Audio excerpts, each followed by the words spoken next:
name's Boss Man, and I'm going to teach you how to make some rail ties. So first we'll start with what is a rail tie. Yes. The piece of wood that goes underneath the railroad track? Correct. So we've hopefully at this point seen a railroad in our life at least once. And it's the wooden part of the railroad that ties the two metal parts together. After all, we are the Continental Tie and Lumber Company, so that's what we make. So we're turning a round log into a square beam with certain dimensions. The dimensions that we are looking for is 8 feet by 8 inches by 8 inches. So 8 by 8 by 8. What was that? 8 by 8 by 8. Okay, so you are listening. So those are the dimensions that we are looking for in the rail tie behind me. Now historically, the two types of trees that loggers were cutting down in this area at Pueblano were Douglas fir and ponderosa pine. The tree that we have right here is ponderosa pine that we will be working on.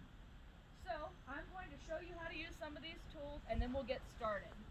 Now this axe yard works just like any other axe yard. I want you to ask permission to enter, and I will make sure that you are wearing the proper safety equipment. We have gloves and we have glasses in the box right over there, so we'll get those for you before you enter the axe yard. The first tool that we will be using is this axe right here. This is called a boy's axe. It's a little bit smaller. This is a single bit axe. And so we will be using this to score our wood or check our wood. You will stand on the back side of the log. Historically, the loggers would stand on top of the log, but they had spikes in their shoes. You do not have spikes in your shoes. You do not have the correct balance that a real logger has. So we're going to be doing it the safe way, which is standing on this side of the log. You are going to face 45 degrees to the log. You're going to take your axe and swing straight down. Because your body is at the angle, you do not need to have your arms at an angle, swinging. See the difference?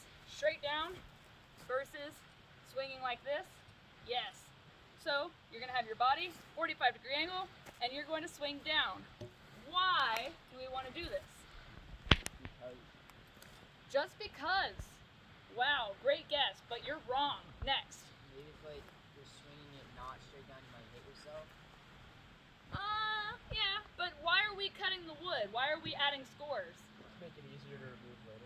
That is exactly it, right? We're trying to break up the fibers of this wood so that way later we can come in and shave it off. We have to turn a round surface into a flat surface, so this is what's going to help cut up this wood.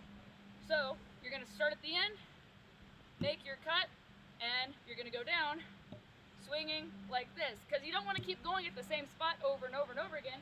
If we want this to be flat and we keep hitting in the same spot, what happens? It's not flat, right? It curves in.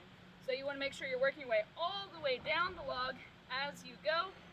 Don't be afraid to step over this log, and careful not to hit the log dogs. These big old staples that are holding this log in place so it doesn't roll, that is my log dog. And it's not very nice to hit people's dogs, right?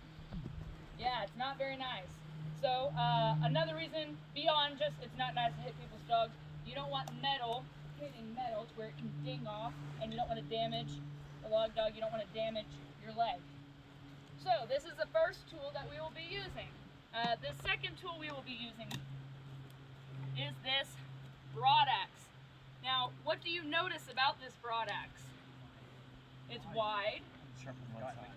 It's sharp. It has a sharp side and a not sharp side. This flat side goes up against this log, and this bevel goes outside of the log. A single beveled tool, meaning it can only be used one way. So raise your hand if you're right-handed.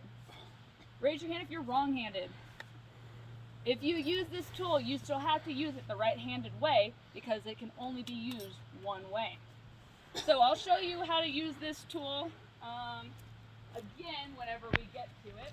But you're going to stand on this side of the log. You're going to face completely forward. Your left leg will be in the back. Your right leg will be in the front. And you are going to shave off all of the wood that you just peeled up, right? So we're going to shave off these things, kind of like that. And I'll tell you more about this tool once we get to it. But first, we need to add some scores before we can shave off our wood. So who wants to go first?